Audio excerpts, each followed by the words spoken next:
the Giving a Purpose podcast. We talk, you listen. Streaming to the world and beyond, we will talk about all aspects of life. We will host a variety of guests, where each week we will educate, motivate, encourage, and inspire you.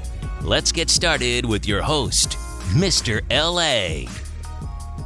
Welcome to the Giving a Purpose podcast, where we bridge the highs, the lows, the lessons learned through life's journey, and filling in the gap. Yep, it's your host, Mr. L.A. Welcome to a new episode, new week. So you know what that means, man. New opportunities, new goals, new times to be refreshed. Man, just clear your mind, forget about all of your worries, and focus on what you need to do. Fall in love with the process and be the best version of you. That's all you could do. Man, please, man, I thank you guys every week for tuning in to the Giving a Purpose podcast, man.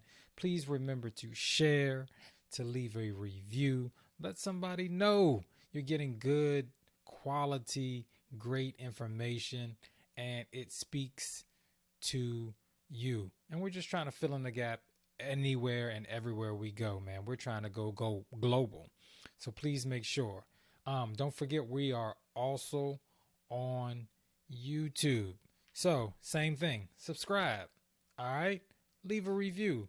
Let people know, man. That's how we get better, man. We want everybody to know about the Giving a Purpose podcast. We want you to tell everybody. All right, man. If you want to be a sponsor, please let me know. Hit me up at givingapurposepodcast@gmail.com. But I need y'all to hit that button right there. YouTube. Yeah, right there. Subscribe. Thank you. Much appreciated. All right, man. I appreciate you guys so much.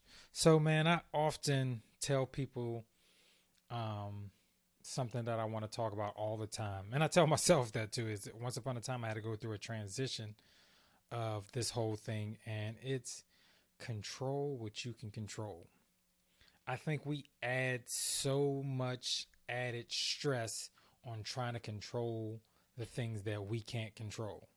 There's only some things that are in our realm of actually controlling.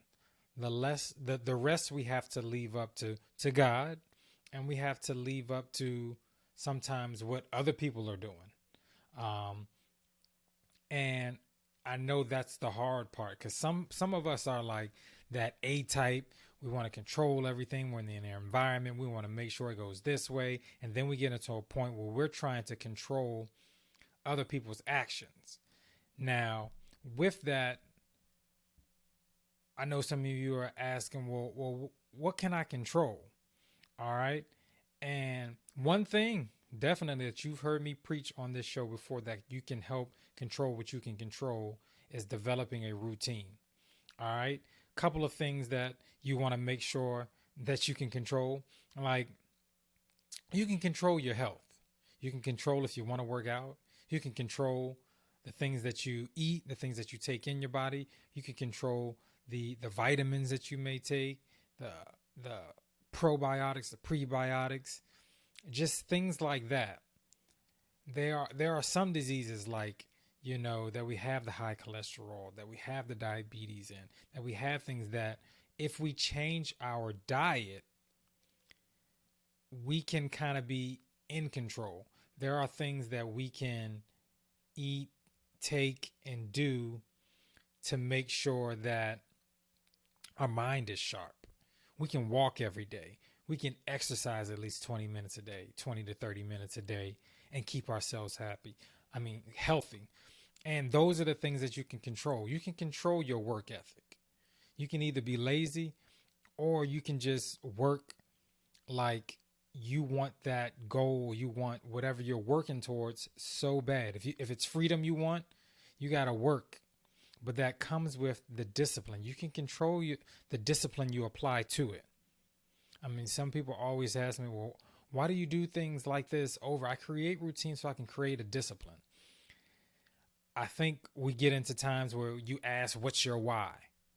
If your discipline isn't greater than your why, you'll never get it, because you'll do things according to how you feel at that moment or how you're feeling that day. And that's not how the successful people work. It's the discipline for them. When you think about the Kobe Bryants, it's the discipline. Like, he missed a shot. He went, it's like, no, I'm not going to a club. I'm not going. He went back to the arena. And this was an away game. All right, let me remind you. He went and shot that shot over and over again that he missed.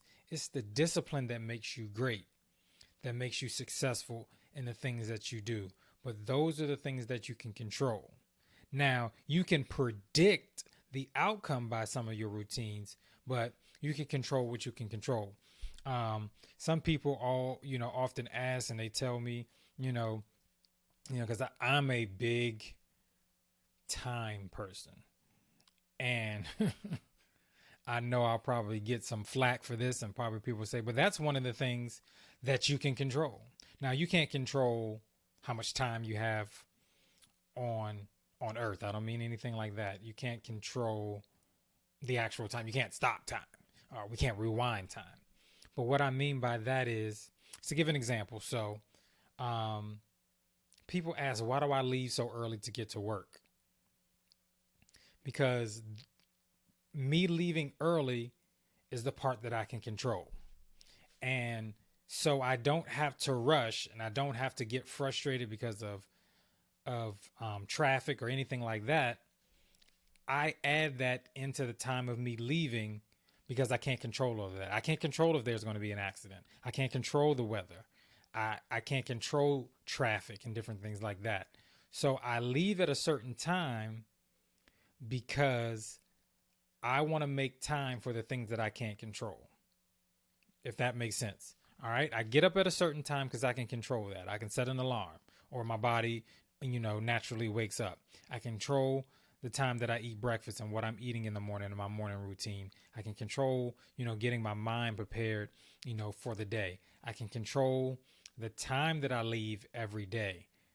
But once I get in the car, only thing I can control is my car. Like I said, I can't control the traffic.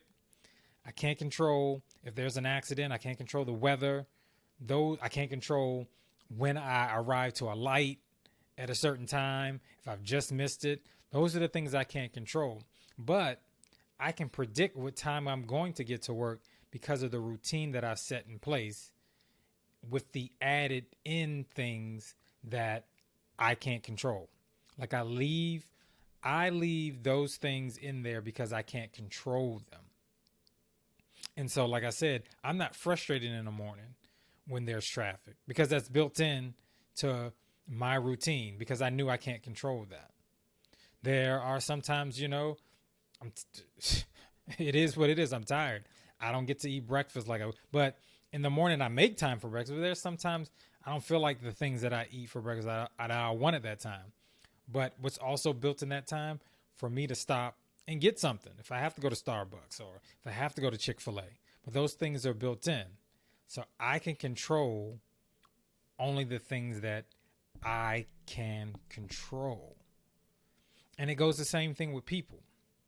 Like, we get in so many times, like, you want somebody to do something. You're trying to make them do something. Listen, let me tell you something right now. You can only do what you can do. Things are not going to change until that person decides that they even had enough or they want to change. And you add so much stress and frustration to your life because you're trying to control their actions when you're only in control of yours. And that's the thing about even raising kids and just different things like that. You can show them how to think, but you can't think everything. And I think that's what not goes wrong, but I think that's the tough part about parenting, is like, sometimes you want to control every little part. And when, your kids or whatever the case may be are out in the world and they make these decisions, you're like, well, why do they do that? Because instead of giving them options to make a decision and guiding them and allowing them to fall inside the house under your roof, and when they get outside, they're either going to make a decision that's popular with the people that they're surrounded with, All right. Or they're going to make a decision based on the information that they have at the maturity level that they're at. And those are the chances that you have to make, because we put them in a situation where we've controlled everything that they've done, that when they are in charge of the control at that time, they may not make the best decision, because it's either what was my parent or guardian, what would they do in this situation, or what would they have me do?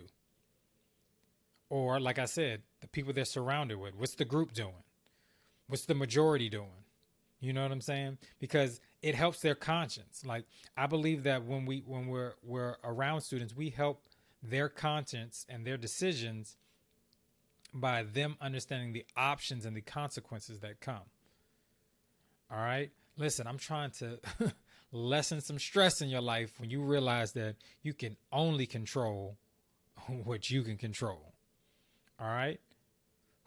Hopefully that was a blessing to somebody. Hopefully that got into somebody, man. Listen to this a couple of times, man, so you can realize that there's only a certain amount of things that you can control. But you can put things in place, routines in place. You can put ideas in place that can help you predict outcomes that will be in the favor of what you need it to be. Listen, like I said, man, I appreciate you guys so much. I love you guys so much. Please make sure you subscribe. We're out on all major platforms, man, giving us good word and giving good advice, man, and making sure we filling in the gap. Man, it's your boy, Mr. L.A. Please make sure you guys live on purpose and make sure you live in purpose. I will see you next week. We out. Peace. You've been listening to the Giving a Purpose podcast. We hope you've enjoyed the show. Be sure to subscribe on iTunes, Spotify, or Google Play to get new, fresh weekly episodes. For more, follow us on Instagram, Facebook, and Twitter.